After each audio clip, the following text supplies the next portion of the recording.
Olá, pessoal, seja muito bem-vindo aí ao meu canal Rodolfo André, onde eu trago algumas opiniões minhas sobre assuntos de economia, de história e da filosofia, também política, enfim, assuntos diversos. E hoje, né, se você está assistindo o vídeo no dia em que eu estou lançando o vídeo aqui no meu canal, hoje é 9 de julho de 2025. E nessa mesma data, 9 de julho, porém 1932, São Paulo encampava a Revolução Constitucionalista contra o governo despótico de Getúlio Vargas. E por conta dessa data, eu resolvi trazer alguns aspectos da história paulista que são hoje alvo de intenso debate, já que São Paulo tem uma importância singular na constituição do Brasil enquanto um país, né, na constituição econômica do Brasil, na constituição demográfica. São Paulo tem uma importância singular. E hoje, essa importância de São Paulo acaba sendo alvo de alguns projetos difamatórios, alguns projetos que tentam diminuir, né, e apagar a importância que São Paulo tem, mesmo que a importância de São Paulo seja inegável. Sabemos que o estado de São Paulo é o estado mais rico da nação, né? Porém, ainda hoje existem pessoas que tentam atribuir essa construção de riquezas a fatores que não sejam o próprio esforço do povo paulista, né? E isso é uma falácia, isso é uma calúnia, e por conta disso, né, aproveitando essa data do 9 de julho, eu quero trazer, então, alguns desses aspectos da história paulista que com certeza vão enriquecer o seu repertório, né? Então, vamos falar um pouco sobre a importância de São Paulo no cenário nacional. São Paulo nem sempre foi o estado que é hoje. São Paulo nem sempre teve a liderança da economia brasileira. Na verdade, muito pelo contrário. Até o século XIX, o início e a metade do século XIX, São Paulo tinha uma importância meramente periférica. E o que isso quer dizer em termos práticos? A gente está querendo dizer que no início do século XIX, quando o Brasil ainda era governado pela coroa portuguesa, a capital de São Paulo contava com em torno de 20 mil pessoas, 20 mil habitantes. E a única importância que o Estado tinha dizia respeito ao Porto de Santos, né? Porque com acesso ao mar era possível escoar um pouco da produção agrícola que aqui havia, mas na verdade essa produção não era muita. Basicamente, toda a produção agrícola paulista estava concentrado, se não na capital, no Vale do Paraíba, aquela região que você conhece que hoje fica, por exemplo, a cidade de Taubaté. Mas isso era muito pouco perto do potencial que o estado tinha, principalmente em terras férteis. O grande problema de São Paulo, no entanto, é que havia um pequeno grande problema para a escoação da produção. Basicamente, não existiam incentivos para que as pessoas se aventurassem mais para os lados do interior, porque mesmo que eles pudessem produzir algo de valor naquelas regiões, não havia uma disponibilidade de infraestrutura para que eles chegassem até o Porto de Santos, né, o principal escoadouro da região. Mas quando que isso começa, então, a se modificar? Como eu disse para vocês, até o início do século XIX, São Paulo ainda contava com uma população pequena. Numericamente, o estado era basicamente uma periferia do Rio de Janeiro e ele não contava muito com a atenção do governo central.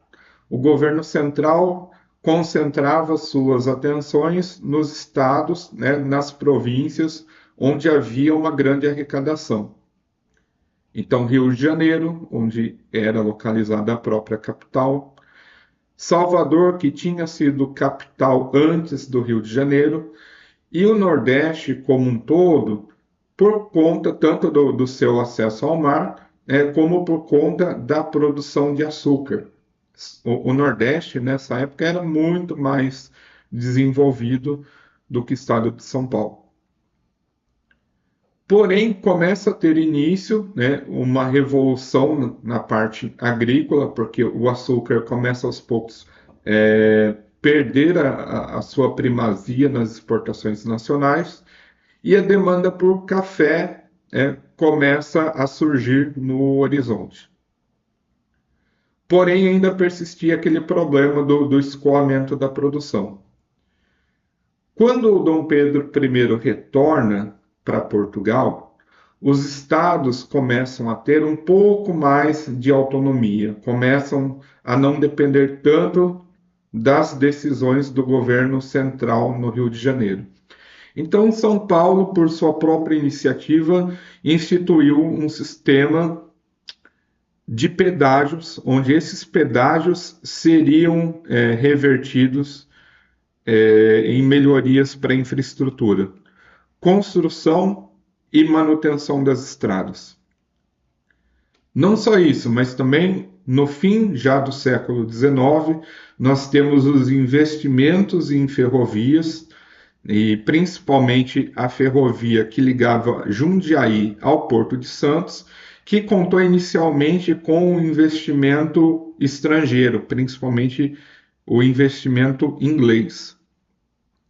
Então, com esse início da produção de café localizada no estado de São Paulo, com essa ampliação das estradas e as estradas comuns e a própria estrada de ferro, que posteriormente começou também a se ampliar mais em direção ao interior, chegando a cidades como Campinas, Ribeirão Preto, Rio Claro, Araraquara. São Paulo começou então a diversificar sua economia, não dependendo tanto daquela produção de açúcar que era o foco da produção nordestina, né, fazendo a sua produção voltada aos interesses de exportação, voltada a essa demanda que havia no exterior, principalmente pela produção de café. Isso, porém, não seria suficiente. E aqui entra a questão demográfica de São Paulo. Porque simplesmente, por mais que houvesse uma demanda muito grande por trabalho e por essa produção paulista, não haviam trabalhadores em número suficiente na localidade para que a gente preenchesse esse gap. Em relação ao trabalho braçal em São Paulo tem também um outro marco interessante em relação à história das outras localidades brasileiras. Por exemplo, São Paulo, embora tivesse mão de obra escrava, São Paulo contou com trabalho escravo por algo em torno de 100 anos. Enquanto que outras localidades brasileiras já exploravam essa mão de obra escrava por 400 anos até a época da abolição da escravatura. Então, São Paulo, em sua história, foi muito menos dependente da mão de obra escrava.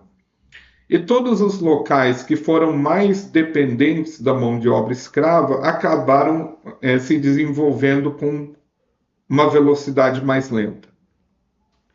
Isso tanto acabou sendo verdade para as próprias localidades brasileiras, onde isso aconteceu, como também nos Estados Unidos, onde a gente vê, por exemplo, a industrialização acentuada na parte norte do país, enquanto que a economia do sul era uma economia rural escravagista. Isso acentuou a diferença entre as regiões até que houve um conflito, que foi a Guerra Civil Americana, onde os confederados lutaram contra a potência do norte. A potência do norte acabou saindo vitoriosa nesse conflito. Fora a questão moral que existe em torno da escravidão, e e de que aqui vale frisar a nossa condenação moral a esse instituto perverso, na verdade, também a gente pode perceber consequências econômicas nefastas, porque a dependência da mão de obra escrava acaba engessando a economia das localidades que acabam dependendo desse tipo de trabalho. Então, São Paulo, por bem ou por mal, ele acabou despontando como uma das localidades, se não a localidade brasileira, que menos sofreu com essa chaga moral. E eu acredito sim em uma correlação existente bastante nítida entre o desenvolvimento moral e o desenvolvimento econômico. No caso, apesar de que existe hoje um discurso que imputa e que tenta imputar a riqueza atual do Brasil à exploração da mão de obra escrava, o que eu posso apontar em contraste é que o estado que mais se desenvolveu, justamente o estado de São Paulo, foi o estado que menos dependeu dessa mão de obra escrava e que por menos tempo se utilizou desse instituto perverso. Então, se houvesse sim uma causalidade entre a exploração da escravatura e a acumulação de riqueza, hoje os estados que mais se beneficiaram dessa mão de obra escrava seriam os estados mais ricos. E isso, porventura, não acontece.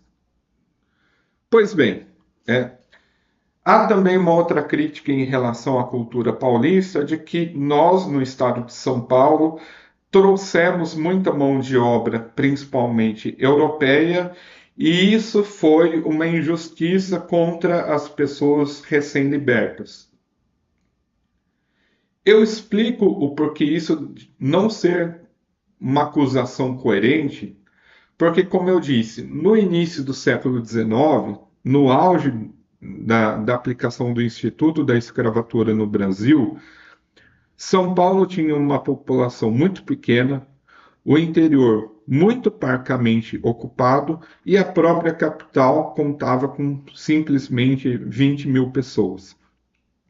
Esse número foi aumentando de forma bastante pontual, passando para 30 mil pessoas na metade do século XIX, mas ainda assim com um crescimento bastante paulatino, né? Não havia uma tendência muito grande de crescimento demográfico. O tipo de trabalho que acabou sendo demandado com essa mudança da estrutura da cultura da cana-de-açúcar para a cultura do café foi um trabalho que ele não poderia ser simplesmente transferido para a mão de obra recém-liberta. Provavelmente, sim, houve um aproveitamento dessa mão de obra recém-livre, mas mesmo que houvesse um aproveitamento de 100%, ainda não haveria condições desse suprimento de demanda apenas com essa mão de obra. E o fato é que São Paulo existiu a Casa do Imigrante, que hoje é o Museu da Imigração, você pode visitar. Nessa época do início da imigração, onde vieram principalmente imigrantes italianos, mas também espanhóis, portugueses, alemães e depois posteriormente japoneses, esse Instituto da Casa do Imigrante, ele acabou recebendo apenas ali o estimado em 3 milhões de imigrantes que passavam e que ficavam temporariamente hospedados, né, naquela localidade. Inclusive, alguns dos meus antepassados passaram por ali.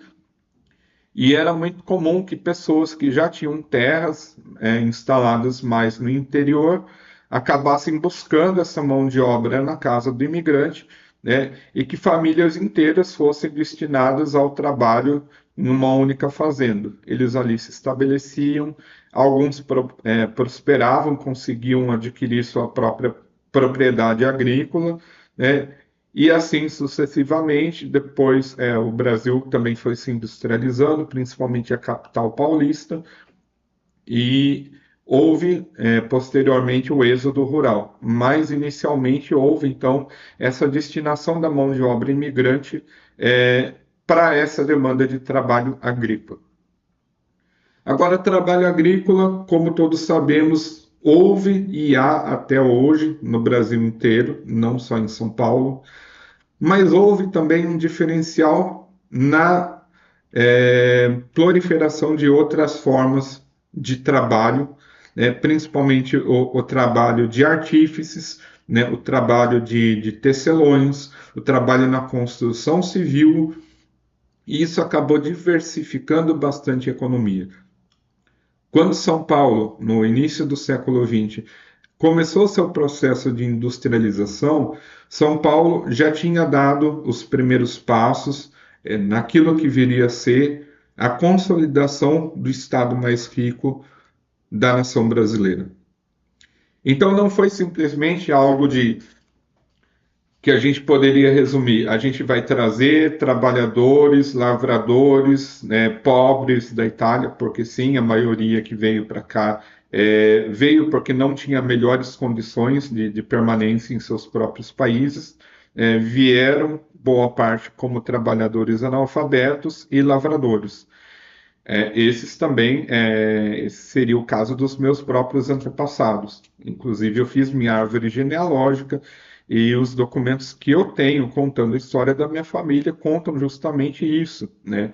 Documentos do início do século XX, onde meus antepassados que vieram já no fim do século XIX passaram por toda esse percurso da passagem pelo Porto de Santos, passagem pela Casa do Imigrante, né? E depois indo para o interior paulista, já se fixando ali no início do século XX.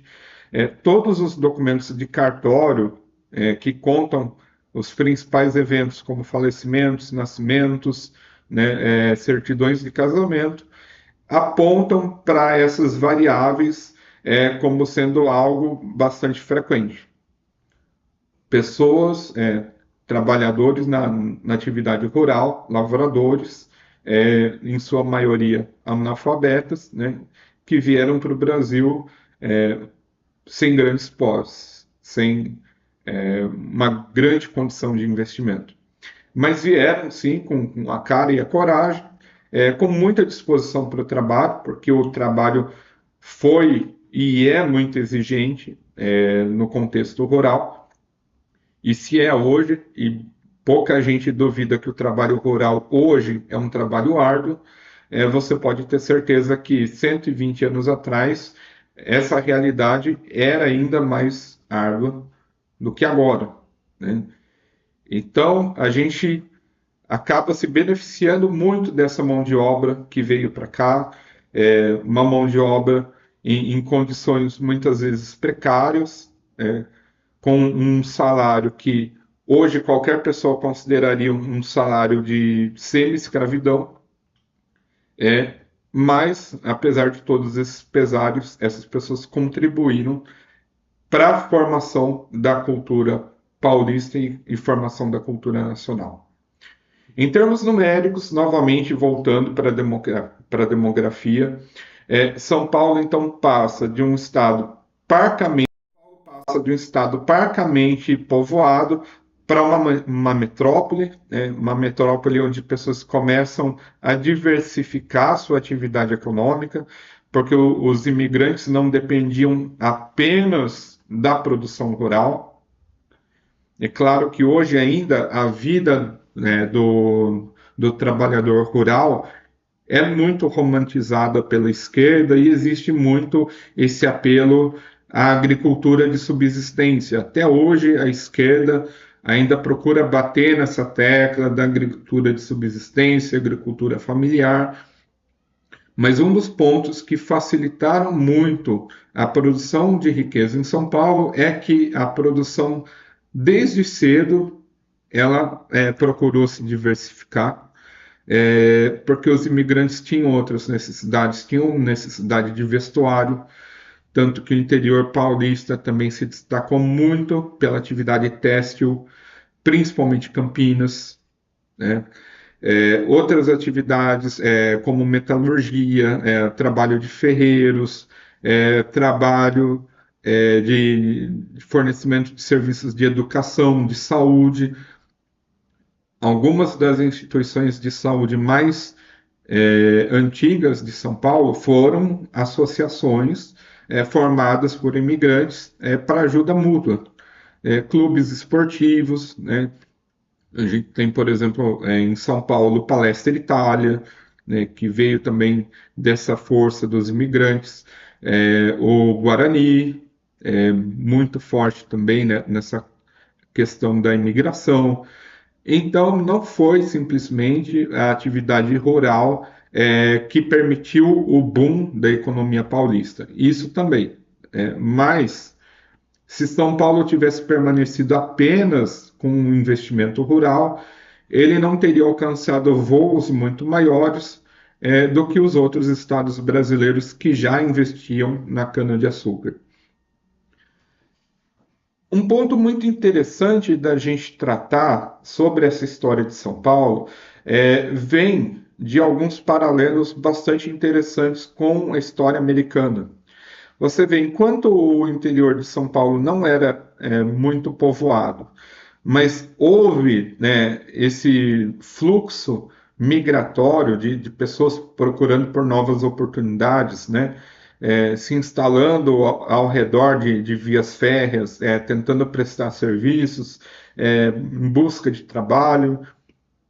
Nos Estados Unidos houve a chamada Marcha para o Oeste, né, onde as pessoas se instalavam também, inicialmente explorando atividade agrícola, mas pelo Instituto do Homesteading, né, se você não conhece, eu sugiro que você faça uma breve pesquisa, né, por esse termo, homesteading, e basicamente era a ocupação de terras no meio oeste, principalmente para finalidades agrícolas, e isso foi permitindo com que, a partir das inovações da Revolução Industrial, principalmente o uso de colheitadeiras, a produção agrícola fosse bastante intensificada, então houvesse um excedente para ser comercializado, e a instalação também de vias férreas facilitou esse fluxo de comércio entre diferentes regiões nos Estados Unidos, né? Então, esse mix de produção, inovação e comércio facilitado pelas vias férreas foi, sim, nos primórdios da história americana, um componente muito importante para que os Estados Unidos se tornasse a potência que se tornou. Então, por mais que no século XX os Estados Unidos tenham se catapultado para a posição de liderança mundial, né, principalmente no contexto do entre-guerras, a verdade é que a semente dessa riqueza já estava sendo plantada ali nos primórdios da colonização, principalmente a partir do século XIX, né, e dos seus precedentes históricos, com aplicação de novas tecnologias, com inovação, com liberdade para o empreendimento, né? E isso, como eu disse, se assemelha muito ao contexto paulista, principalmente aí no século XIX. Também os Estados Unidos contou bastante com a mão de obra imigrante, irlandeses, italianos, e a gente contou com isso também aqui em São Paulo. A diversificação da atividade e, bom, Estados Unidos ainda conseguiu sair na frente por conta de algumas personalidades ali, como Henry Ford, né? A gente teve o nosso grande expoente do capitalismo brasileiro, que foi Barão de Mauá. Infelizmente, a gente precisava de pelo menos uns 10 barões de Mauá aqui no Brasil, mas a nossa safra, infelizmente, não foi tão feliz. Mas sim, foi o suficiente para que São Paulo pudesse multiplicar sua economia e chegar até o ponto de ter a importância que São Paulo tem hoje. né? Muito da produção do investimento de novas linhas férreas veio, como eu disse, da aplicação de capital privado, inicialmente capital inglês, mas posteriormente esse investimento veio dos próprios barões do café, que tinham muito interesse, né, no escoamento da sua produção. E depois, com a diversificação financeira também do Estado de São Paulo, com novos institutos financeiros operando, isso acabou facilitando também a coesão de vários investidores, para que houvesse também essa convergência de interesses. Muita gente se reunia, eles tinham interesse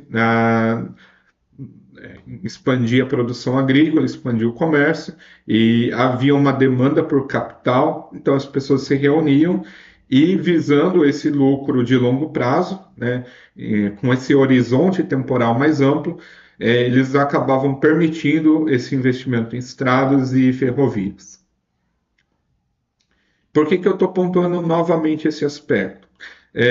Porque, tentando afastar ainda um outro mito que é bastante difundido pela esquerda a respeito da dependência paulista do investimento estatal, quando na verdade o grande diferencial de São Paulo foi que ele não estava no radar do Estado, quem estava no radar do Estado, como eu já disse, era Rio de Janeiro e as capitanias do Nordeste, né? O que aconteceu, na verdade, é que quando o Estado interferiu, principalmente no setor de ferrovias, foi para encampar algumas obras deficitárias. Isso já foi um movimento muito mais da virada do século XIX para o início do século XX do que algo que pertenceu ao âmago, né? Do que algo que estava no nascedouro dessas iniciativas. E eu, particularmente, eu sou crítico dessas iniciativas de encampamento estatal de obras deficitárias, porque há sim possibilidade de que essas obras venham à falência por uma simples questão estratégica, um erro empresarial, mas também a gente não pode ignorar a questão de demanda, né? Então, no momento em que a demanda começa a declinar, muitas vezes é necessário que empreendimentos que não são viáveis sejam liquidados, e não que sejam salvos pela ação estatal, né? Principalmente porque esse salvamento, além de ter um mérito questionável, esse salvamento também vem a partir da tributação, né? Vem através de dinheiro que é subtraído de pessoas pacíficas que não contribuem voluntariamente com esse esquema. E esse fato do salvamento da aplicação do dinheiro público nesse tipo de empreendimento é o que gera mais futuramente situações como Joesley Batista, Eike Batista e todo o resto que a gente bem conhece.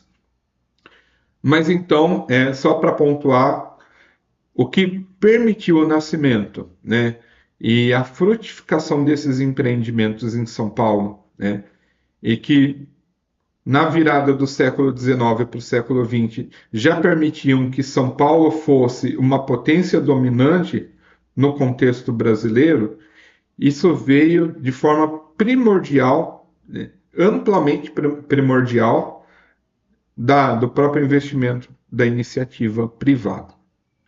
Então a gente precisa, sim, voltar a relembrar e pontuar todos esses aspectos, porque faz parte da nossa história. Eu, como paulista, eu tenho muito orgulho de ver que os nossos antepassados eles nos propiciaram um resultado muito poderoso em termos de cultura, em termos de economia, né? Em termos de que hoje São Paulo, se tivesse a ousadia de se separar do Brasil, São Paulo ainda assim teria uma economia muito dinâmica. São Paulo, inclusive, seria um país mais rico do que a própria Argentina, que é um país que, dentre os países da América do Sul, é um país de destaque, né? Mas São Paulo teria condições de ser um país mais rico do que a Argentina. Seria bom para São Paulo esse processo de separação? Eu não vou entrar nesse mérito agora. Já gravei um vídeo aqui no canal falando sobre secessão. Se você não viu, dá uma olhada aí nos últimos vídeos lançados que você vai encontrar. Mas eu acho que é possível trabalhar em cima dessa temática, ponderar os prós e os contras, e eu posso dizer também que existem muitos mitos em torno dessa questão. Assim como eu mostrei ao longo desse vídeo que existem muitos mitos em torno da prosperidade de São Paulo e aos fatores que a esquerda atribui, né, para dizer que São Paulo dependeu do Estado, dependeu da mão de obra escrava, dependeu disso, daquilo outro e da sorte de tudo mais, menos da força de trabalho do próprio paulista, né? Também existem muitos outros mitos em relação a como São Paulo se relaciona com o resto do país, né? Então, deixemos aí nossa mente aberta, vamos conhecendo um pouco mais esses assuntos. E para finalizar, deixar aqui nossa saudação para os guerreiros de São Paulo, de hoje e de todos os tempos, principalmente aqueles que ousaram se levantar contra a tirania de Getúlio Vargas, né, que muito porcamente acabou bombardeando o estado de São Paulo. Mas eu acredito que São Paulo ainda voltará a se permitir seus dias de glória, seus dias de orgulho, e que hoje São Paulo é muito caluniado. Mas a gente tem condições de recuperar esse orgulho regional, e é para isso que eu estou gravando esse vídeo, e é isso que eu quero incentivar também aqui com o meu trabalho. Então, muito obrigado a você que chegou até aqui. Gostaria de pedir para que você deixasse o seu like, deixasse seu comentário e ajudasse a espalhar também o conteúdo do nosso canal. No mais, obrigado e até a próxima.